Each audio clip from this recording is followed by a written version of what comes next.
ओ मैं गबरू शेर पंजाब दा,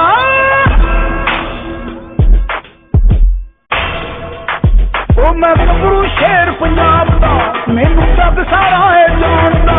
मैं गबरू शेर पंजाब दा, मैनू जग सारा है जानदा। मैं गबरू शेर पंजाब दा, मैनू जग सारा है जानदा। मेरा लोया दुनिया मनदी, मेरा खां पंजाब दा, मेरा लोया दुनिया मनदी। अस्सलाम वालेकुम दोस्तों, पंजाबी शौक तो एक बार फिर शामिल कहने अगे अभी तुहानू पिछलियां वीडियो के फैजान भाई का तुहानू अपना शौक दिखाया था जर्मन शेफर्ड का।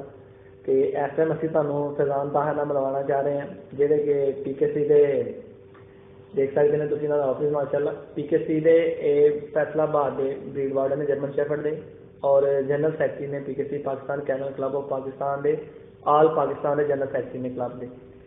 तो हुण इस टाइम असीं इन्हां दे कोलों पेडिग्री ते नॉन पेडिग्री का जिहड़ा फर्क है दोस्तों, उस सादा अल्फाज से अपनी देसी जबान पंजाबी दे समझना चाहते हैं, क्योंकि बहुत सारे साडे दोस्त ने जिहड़े कि इस चीज़ नूं नहीं समझते, उन्होंने नहीं पता किहड़ी चीज़ है।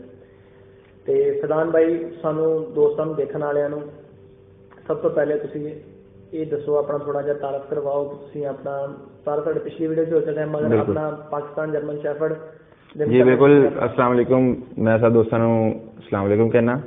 अच्छा, मैं फैजान ताहिर फैसलाबाद तो बिलोंग करदा ते Pakistan German shepherd dog club दा मैं सैकटरी भी हाँ, तो दूसरा फैसलाबाद डिस्ट्रिक्ट दा मैं ब्रीड वार्डन भी हाँ नाल। ठीक है, उहदे विच है कि असीं जो भी रजिस्ट्रेशन हुंदी है या जिस तरह भी किसी की हैल्प करनी होवे असीं करी दी है। यह मेरा ऑफिस है PKC का बनाया फैसलाबाद दे विच, मिलर टाउन एरिया है, तुसीं देख सकते हो। मैं इत्थे अवेलेबल होना वा शाम टाइम। ठीक है, नंबर मेरा मैंशन होएगा नीचे, किसी भी टाइम क्लब के हवाले ना शौक के हवाले ना कोई भी इन्फॉर्मेशन चाहिए है जी, किसी तरह की रजिस्ट्रेशन कोई शो एंट्री जो भी करवाना तुसीं राबता करके इत्थे आ सकते हो, मिल के इंशाल्लाह जिस तरह की गाइडलाइन चाहोगे इंशाल्लाह देवांगे। तो फैजान भाई, ये नाल ही तुसीं अपना सानू दसो दोस्तों नूं देखण वालियां नूं कि एक पेडिग्री जिहड़ा है, एक पेपर है, एक कागज़ है, ते सानू फर्क दसो कि एक पेडिग्री ते नॉन पेडिग्री जर्मन शेफर्ड या लैब कोई भी यानी कह लो कि डॉग है जी। मैं जर्मन शेफर्ड की गल करांगा कि जिहड़ा नॉन पेडिग्री ने ये भी पेडिग्री तो ही निकलते हैं। ठीक है, लेकिन पेडिग्री से की होंदा है कि उसदी बकायदा रिकॉर्ड होंदा है, पिछे एक क्लब है, क्लब उन्होंने रजिस्टर्ड कर रहा है, ਉਹਦਾ ऑनलाइन रिकॉर्ड आता है। उस तो बाद पेडिग्री है, इनू वेखण नूं तो एक पेपर ही नज़र आएगा तुहानूं, लेकिन ये एक कुत्ते की सारी हिस्ट्री लिखी हुई कि वो जिहड़े ने पेरेंट्स किहड़े ने, ग्रैंड पेरेंट्स किहड़े ने, मतलब 4 जनरेशनस तक जिहड़ा रिकॉर्ड ये उपर है।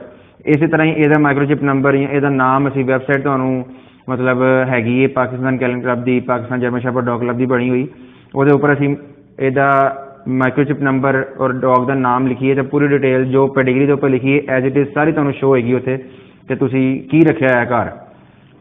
यानी इहदा मतलब है असीं पंजाबी दे विच अपने आसान लफ्ज़ां दे विच कहिए कि यह जिहड़ी पेडिग्री है जी जी, ये एक डॉग दा कि कुत्ते दा कह लो कि ID प्रूफ है। बिल्कुल समझ लो, यानी कह लो कि शनाख्ती कार्ड है। हां, जिन्हों कहना जी शजरा कह सकते हैं जी। मैं तुहानूं थोड़ी नज़र पवाना पेडिग्री के उपर कि ये सब तो पहले तो Pakistan German shepherd dog club साडे क्लब का नाम है। ठीक है, उस तो बाद पेडिग्री ये असीं पेडिग्री नेम आ गया क्रिंकम वॉर्म रेड लाइन, ये मेरी ब्रीडिंग की फीमेल है। उस तो बाद डेट ऑफ बर्थ आ गई, यदा कलर आ गया, ब्रीडर नेम आ गया, यह माइक्रोचिप नंबर है यदा। ठीक है, उस तो बाद यदी डिटेल आ गई लीटर की कि एक फीमेल सी तो 2 मेल सी, जो 2 मेल सी उन्हों का नाम इत्थे आ गया। ठीक है, यह सारा जो थे बायोडाटा है जिस जिन्होंने रजिस्टर्ड होया सारा कुछ लिखा है। IKU तो क्लब एफिलेट है। ठीक है, उस तो बाद WGSD जर्मनी का क्लब है, इस तो रजिस्टर्ड है। ठीक है, इनू असीं ओपन करते हैं तो ये अगे साड़ी सारी पेडिग्री है, ये उपर कि जो बच्चा है वह सायर यानी कि बाप बारू वॉर्म टीम सारी वालियन, तो वही माँ जी है डैम जिन्होंने कहते हैं माया वॉर्म गेम टाइम।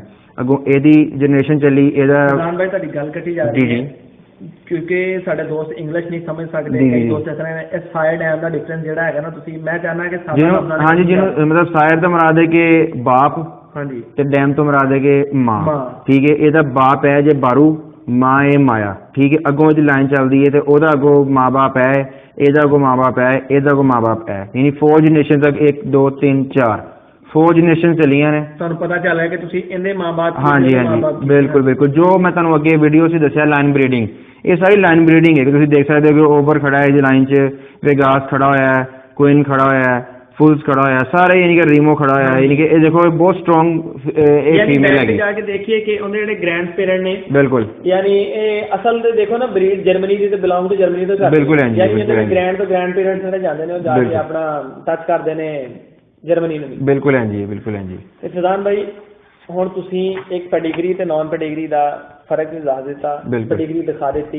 ਹੁਣ ਇਹ ਦੱਸੋ ਕਿ ਆਇਆ ਜਿਸ ਤਰ੍ਹਾਂ ਦੋਸਤ ਕਹਿੰਦੇ ਨੇ ਕਿ ਪੈਡੀਗਰੀ ਕੁੱਤਾ ਮਹਿੰਗਾ ਹੁੰਦਾ ਤੇ ਨਾਨ ਪੈਡੀਗਰੀ ਸਸਤਾ ਮਿਲ ਜਾਂਦਾ, ਕਿ ਇਹਨਾਂ ਦੀ ਕੁਆਲਿਟੀ ਦਾ ਫਰਕ ਹੁੰਦਾ, ਇਹਨਾਂ ਦਾ ਕੋਈ ਮਤਲਬ ਇਹਨਾਂ ਦੀ ਉਹ ਜਿਸ ਤਰ੍ਹਾਂ ਤੁਸੀਂ ਹੁਣ ਸ਼ੋਅ 'ਚ ਇਨ ਕਰਦੇ ਹੋ ਕੁੱਤੇ ਲੋਕ ਦੇਖਦੇ ਨੇ, ਜ਼ਾਹਰੀ ਗੱਲ ਹੈ ਤੁਹਾਡੀਆਂ ਤਸਵੀਰਾਂ ਦੋਸਤਾਂ ਦੀਆਂ ਦੇਖ ਕੇ ਲੋਕਾਂ ਨੂੰ ਸ਼ੌਕ ਉੱਠਦਾ, ਕਹਿੰਦੇ ਕਿ ਮਤਲਬ ਅਸੀਂ ਇਸ ਤਰ੍ਹਾਂ ਦਾ ਜਾਨਵਰ ਲਈਏ। ਫਿਰ ਉਹਨਾਂ ਦੇ ਜੇ ਸਵਾਲ ਆਉਂਦਾ ਹੈਗਾ ਜੇ ਪੈਡੀਗਰੀ ਲਵਾਂਗੇ ਤੇ ਮਹਿੰਗਾ ਮਿਲ ਰਿਹਾ, ਨਾਨ ਪੈਡੀਗਰੀ ਲੈ ਲੈਂਦੇ ਆ, ਤੇ ਉਹਨੇ ਮਤਲਬ ਸਾਨੂੰ ਦੱਸਿਆ ਸਰ ਬੇਸਿਕ ਤੇ ਦੇਖੋ ਕਿ ਇੱਕ ਹੈ ਸ਼ੌਕ ਹੈ ਤੇ ਆਪਣਾ ਨਾਮ ਕੈਸ਼ ਕਰਨ ਦਾ ਹਰ ਬੰਦੇ ਨੂੰ ਸ਼ੌਕ ਹੁੰਦਾ ਕਿ ਮੇਰਾ ਨਾਮ ਜਿਹੜਾ ਨਾ ਕੋਈ ਚਾਰ ਬੰਦੇ ਨੂੰ ਪਤਾ ਲੱਗੇ ਕਿ ਮੈਂ ਕੌਣ ਆ। ਠੀਕ ਹੈ, ਤੁਸੀਂ ਨਾਨ ਪੈਡੀਗਰੀ ਲਓਗੇ ਤੇ ਬਿਲਕੁਲ ਘਰ ਦੀ ਹੱਦ ਤੱਕ ਰਹਿ ਜਾਓਗੇ, ਮੌਕੇ ਤੇ ਤੁਹਾਨੂੰ ਕੋਈ 10-15 ਹਜ਼ਾਰ ਰੁਪਇਆ ਘੱਟ ਮਿਲ ਜਾਏਗਾ ਬੱਚਾ। ਠੀਕ ਹੈ, ਲੇਕਿਨ ਕੁਆਲਿਟੀ ਜਿਹੜੀ ਉਹ ਸਾਰੀ ਗੱਲ ਹੈ ਕਿ ਇੱਕ ਤੇ ਜੇ ਤੁਹਾਡਾ ਬਿਲਕੁਲ ਜਿਹੜਾ ਸਿੰਸੀਅਰ ਬੰਦਾ ਹੈ ਕਿ ਤੁਸੀਂ ਮਤਲਬ ਕਹਿ ਸਕਦੇ ਹੋ ਕਿ ਬਿਲਕੁਲ ਮੈਂ ਜਾ ਰਿਹਾ ਵਾਂ, ਮੈਨੂੰ ਉਹ 'ਤੇ ਯਕੀਨ ਹੈ ਬੰਦੇ 'ਤੇ ਪੂਰਾ, ਤੁਸੀਂ ਉਹਦੇ ਕੋਲ ਨਾਨ ਪੈਡ ਬੱਚਾ ਲੈ ਰਹੇ ਹੋ, ਚਲੋ ਤੁਹਾਡੀ ਕੁਆਲਿਟੀ ਤੁਸੀਂ ਨਜ਼ਰ ਆ ਰਹੀ ਕੁਆਲਿਟੀ ਉਹੀ ਸੇਮ ਨਿਕਲ ਆਈ, ਲੇਕਿਨ ਉਹ 'ਚ ਡਾਊਟ ਹੁੰਦਾ ਕਿ ਕੱਲ੍ਹ ਨੂੰ ਉਹ ਚੀਜ਼ ਬਣੇ ਨਾ ਬਣੇ। ਪੈਡੀਗਰੀ 'ਚ ਡਾਊਟ ਕੋਈ ਨਹੀਂ ਹੁੰਦਾ ਕਿ ਮਤਲਬ ਜੋ ਲਾਈਨ ਬਰੀਡਿੰਗ ਹੈ ਉਹ ਬੱਚਾ ਉਹ ਤਾਂ ਜਾਣਾ ਹੀ ਜਾਣਾ, ਨਜ਼ਰ ਆਣਾ ਹੀ ਆਣਾ। ਠੀਕ ਹੈ, ਪੈਡੀਗਰੀ ਲਵੋਗੇ ਮੌਕੇ ਦੇ ਉੱਪਰ ਤੁਹਾਨੂੰ 10-15 ਹਜ਼ਾਰ ਰੁਪਇਆ ਜਾਂ 20 ਹਜ਼ਾਰ ਰੁਪਇਆ ਮਹਿੰਗਾ ਜ਼ਰੂਰ ਮਿਲੇਗਾ, ਲੇਕਿਨ ਕੱਲ੍ਹ ਨੂੰ ਤੁਸੀਂ ਉਹਨੂੰ ਪਾਲਦੇ ਹੋ, ਤੁਸੀਂ ਉਹਨੂੰ ਜਵਾਨ ਕਰਦੇ ਹੋ ਅਤੇ ਮਿਹਨਤ ਕਰਦੇ ਹੋ। ਇੱਥੇ ਡੌਗ ਸ਼ੋਅ ਹੁੰਦੇ ਨੇ, ਤੁਸੀਂ ਸ਼ੋਅ 'ਤੇ ਜਾਂਦੇ ਹੋ, ਹੁਣ ਤੁਸੀਂ ਇਹ ਕੈਮਰਾ ਦੇ ਤੁਹਾਨੂੰ ਕਰਨਾ, ਤੁਸੀਂ ਦੇਖ ਸਕਦੇ ਹੋ ਕਿ ਮੈਂ ਇਹ ਮੇਰੇ ਪਿਛਲੇ ਸੀਜ਼ਨ ਦੇ ਤੁਸੀਂ ਡੌਗਸ ਮੇਰੇ ਦੇਖ ਲਏ, ਇਹ ਮੇਰੇ ਪਿਛਲੇ ਸੀਜ਼ਨ ਦਾ ਅਤੇ ਉਸ ਤੋਂ ਪਿਛਲੇ ਦੋ ਸੀਜ਼ਨਸ ਦੀ ਟਰੋਫੀਜ਼ ਨੇ ਕਿ ਮਤਲਬ ਅਸੀਂ ਜਾਈਦਾ ਅਤੇ ਜਾ ਕੇ ਸ਼ੋਅ ਖੇਲੇ ਅਤੇ ਸ਼ੋਅ ਖੇਲ ਕੇ ਜੋ ਉਹਦੀ ਵਿਨ ਕੀਤਾ ਅਤੇ ਵਿਨ ਕਰਕੇ ਸਾਨੂੰ ਇਹ ਟਰੋਫੀ ਮਿਲਦੀ ਹੈ। ਠੀਕ ਹੈ, ਇਹ ਤੋਂ ਬੰਦੇ ਦਾ ਸ਼ੌਕ ਵੱਧਦਾ। ਮਤਲਬ ਮੈਨੂੰ ਹੁਣ ਤੁਸੀਂ ਇਹ 4 ਬੰਦੇ ਜਾਣਦੇ ਨੇ ਸਪੀਡ ਦੇ ਵਿੱਚ, ਤੇ ਸਿਰਫ ਇਸੇ ਵਜ੍ਹਾ ਹੈ ਕਿ ਅਲਹਮਦੁਲਿਲਾ ਕੁੱਤਾ ਲੈ ਕੇ ਉਹਨੂੰ ਤਿਆਰ ਕਰਕੇ ਜਾਂ ਬਰੀਡ ਕਰਾ ਕੇ ਬੱਚਾ ਲੈ ਕੇ ਉਹਨੂੰ ਤਿਆਰ ਕਰਕੇ ਤੇ ਅੱਗੇ ਸ਼ੋਅ 'ਚ ਪਾਇਆ ਤੇ ਆਪਣਾ ਨਾਮ ਜਿਹੜਾ ਨਾ ਦਿਖਾਇਆ, ਮਤਲਬ ਕਿ ਮੈਂ ਬਿਲਕੁਲ ਤੇ ਇਹ ਨਹੀਂ ਕਿ ਮਤਲਬ ਮੈਂ ਕਹਾਂ ਕਿ ਮੈਂ ਫੈਜ਼ਾਨ ਆ ਤੇ ਮੇਰੇ ਘਰ ਇਹ ਟਰੋਫੀਆਂ ਪਈਆਂ ਨੇ। ਤੁਸੀਂ ਬੱਚਾ ਲੈਂਦੇ ਹੋ, ਪੈਡੀਗਰੀ ਮਿਹਨਤ ਕਰਦੇ ਹੋ ਤੇ ਕੱਲ੍ਹ ਨੂੰ ਇਹ ਟਰੋਫੀਆਂ ਇਨਸ਼ਾਅੱਲਾ ਤੁਹਾਡੇ ਘਰ ਵੀ ਪਈਆਂ ਹੋਣਗੀਆਂ। ਤੇ ਮੈਂ ਦੋਸਤਾਂ ਨੂੰ ਮੈਸੇਜ ਦੇਣਾ ਚਾਹੁੰਦਾ ਵਾਂ ਕਿ ਜਿੱਥੇ ਤੁਸੀਂ ਨਾਨ ਪੈਡ ਲੈ ਕੇ ਮੌਕੇ ਦੇ ਉੱਪਰ ਤੁਸੀਂ 10-10 ਹਜ਼ਾਰ ਰੁਪਏ ਦੇਖ ਲੈਂਦੇ ਹੋ, ਲੇਕਿਨ ਤੁਸੀਂ ਉਹਨੂੰ ਜਰਾ ਸਾਈਡ 'ਤੇ ਕਰਕੇ ਤੁਸੀਂ ਪੈਡੀਗਰੀ ਲਵੋ ਤੇ ਅੱਗੇ ਆਓ, ਸ਼ੋਅ ਖੇਲੋ ਤੇ ਆਪਣਾ ਸ਼ੌਕ ਜ਼ਾਹਿਰ ਕਰੋ ਤੇ ਇੰਜੋਏ ਕਰੋ। ਜਦੋਂ ਬੰਦਾ ਕਮਿਊਨਿਟੀ 'ਚ ਆਉਂਦਾ, ਸ਼ੋਆਂ 'ਚ ਆਉਂਦਾ, 4 ਦੋਸਤ ਅੱਛੇ ਬਣਦੇ ਨੇ, ਨੌਲੇਜ ਤੁਹਾਡਾ ਉਹਨਾਂ ਕੋਲ ਜਾਂਦਾ, ਉਹਨਾਂ ਦਾ ਤੁਹਾਡੇ ਕੋਲ ਆਉਂਦਾ ਤੇ ਸ਼ੌਕ ਡਿਵੈਲਪ ਹੁੰਦਾ ਤੇ ਇਲਮ ਜਿਹੜਾ ਨਾ ਉਹ ਦੱਸਿਆ ਵੱਧਦਾ, ਹਮੇਸ਼ਾ ਘਟਦਾ ਨਹੀਂ ਕਦੇ ਵੀ। ਤੇ ਇਲਮ ਫੈਲਾਉਣਾ ਚਾਹੀਦਾ, ਇਲਮ ਲੈਣਾ ਚਾਹੀਦਾ ਉਹ 'ਚ, ਕਿਉਂਕਿ ਇੱਕ ਬੰਦੇ ਨੂੰ ਕੰਪਲੀਟ ਕੋਈ ਵੀ ਨਹੀਂ ਹੁੰਦਾ। ਠੀਕ ਹੈ, ਇਸ ਕਰਕੇ ਬੰਦੇ ਨੂੰ ਜਿਹੜਾ ਨਾ ਉਹ ਅੱਗੇ ਤੋਂ ਅੱਗੇ ਹੋ ਕੇ ਹਮੇਸ਼ਾ ਅਗਲੀ ਚੀਜ਼ ਸਿੱਖਣਾ ਚਾਹੀਦੀ ਹੈ ਤੇ ਆਪਣੀ ਸ਼ਰਮ ਨਹੀਂ ਮਹਿਸੂਸ ਕਰਨੀ ਚਾਹੀਦੀ ਕਿ ਮੈਂ ਇਸ ਫੀਲਡ 'ਚ ਪੁੱਛਾਂਗਾ ਤੇ ਮੈਨੂੰ ਕੋਈ ਕੀ ਕਹੇਗਾ। ਜੋ ਜ਼ਿਆਦਾ ਪੁੱਛਦਾ ਹੈ ਉਹ ਜ਼ਿਆਦਾ ਸਿੱਖਦਾ ਹੈ। ਬਿਲਕੁਲ ਬਿਲਕੁਲ ਬਿਲਕੁਲ ਇਸ ਤਰ੍ਹਾਂ। ਤੇ ਦੋਸਤੋ ਬੜਾ ਅੱਛੇ ਤਰੀਕੇ ਨਾਲ ਅੱਜ ਤੁਹਾਨੂੰ, ਮੇਰਾ ਨਹੀਂ ਖਿਆਲ ਕਿ ਇਸ ਤੋਂ ਪਹਿਲੇ ਕਦੀ ਵੀ ਤੁਹਾਨੂੰ ਇਸ ਚੀਜ਼ ਦਾ ਕਲੀਅਰ ਹੋਇਆ ਹੈਗਾ ਪੈਡੀਗਰੀ ਤੇ ਨਾਨ ਪੈਡੀਗਰੀ ਇੰਨੇ ਸਾਦਾ ਲਫ਼ਾਜ਼ ਤੇ ਪੰਜਾਬੀ ਵਿੱਚ। ਡਾਕੂਮੈਂਟਰੀ ਵਗੈਰਾ ਤੁਸੀਂ ਦੇਖੋਗੇ ਤੁਹਾਨੂੰ ਮਿਲੇਗੀ ਸਾਰੀ ਇੰਗਲਿਸ਼ ਦੇ ਵਿੱਚ। ਕਈ ਮੇਰੇ ਦੋਸਤ ਮੇਰੇ ਵਰਗੇ ਸਾਦਾ ਨੇ ਨਹੀਂ ਟ੍ਰਾਂਸਲੇਟ ਕਰ ਸਕਦੇ ਨਾਮ ਭਾਈ, ਹਰ ਬੰਦੇ ਨੇ ਸ਼ੌਕ ਹੁੰਦਾ ਮਗਰ ਉਹਨਾਂ ਨੂੰ ਚੀਜ਼ਾਂ ਨਹੀਂ ਪਤਾ ਹੁੰਦਾ। ਔਰ ਜਿਸ ਤਰ੍ਹਾਂ ਤੁਸੀਂ ਗੱਲ ਕੀਤੀ ਕਿ ਬਹੁਤ ਸਾਰੇ ਦੋਸਤ ਸ਼ਰਮ ਮਹਿਸੂਸ ਕਰਦੇ ਨੇ ਕਿ ਮੈਂ ਫੈਜ਼ਾਨ ਭਾਈ ਨੂੰ ਫੋਨ ਕਰਾਂ, ਬਰੀਡਰ ਨੇ ਉਹ ਕੀ ਕਹਿਣਗੇ ਜਿਸ ਬੰਦੇ ਨੂੰ ਇਹ ਨਹੀਂ ਪਤਾ ਇਹਨੇ ਕਿੱਤਾ ਕੀ ਰੱਖਣਾ। ਬਿਲਕੁਲ ਹਾਂਜੀ। ਇਹ ਦੋਸਤੋ ਸਵਾਲ ਜੇ ਵੀ ਕੋਈ ਦੇਣ ਦੇ ਵਿੱਚ ਹੁੰਦਾ ਇਹਨੂੰ ਕਰੋ, ਜੋ ਵੀ ਤੁਹਾਡੇ ਕਰੀਬ ਹੈ ਕੋਈ ਦੋਸਤ ਆ ਤੁਹਾਡਾ, ਫੈਜ਼ਾਨ ਭਾਈ ਦਾ ਨੰਬਰ ਨੀਚੇ ਚੱਲ ਰਿਹਾ ਹੈਗਾ, ਇਨਸ਼ਾਅੱਲਾ ਤੁਹਾਨੂੰ ਇਹ ਆਪਣਾ ਪ੍ਰੋਪਰ ਗਾਈਡ ਕਰਨਗੇ। ਔਰ ਸ਼ੌਕ ਕਰੋ, ਅੱਛਾ ਕਰੋ, ਕਿਉਂਕਿ ਅਸੀਂ ਪੰਜਾਬ ਦੇ ਸ਼ੌਕ ਨੂੰ ਉੱਪਰ ਲੈ ਕੇ ਆਣਾ। ਬਿਲਕੁਲ। ਵੀਡੀਓ ਨੂੰ ਲਾਈਕ, ਸ਼ੇਅਰ ਤੇ ਕਮੈਂਟ ਕਰਕੇ ਜ਼ਰੂਰ ਦੱਸਿਓ। ਪੰਜਾਬੀ ਸ਼ੌਕ ਨੂੰ ਸਬਸਕ੍ਰਾਈਬ ਕਰੋ। ਅੱਲਾਹ ਹਾਫਿਜ਼।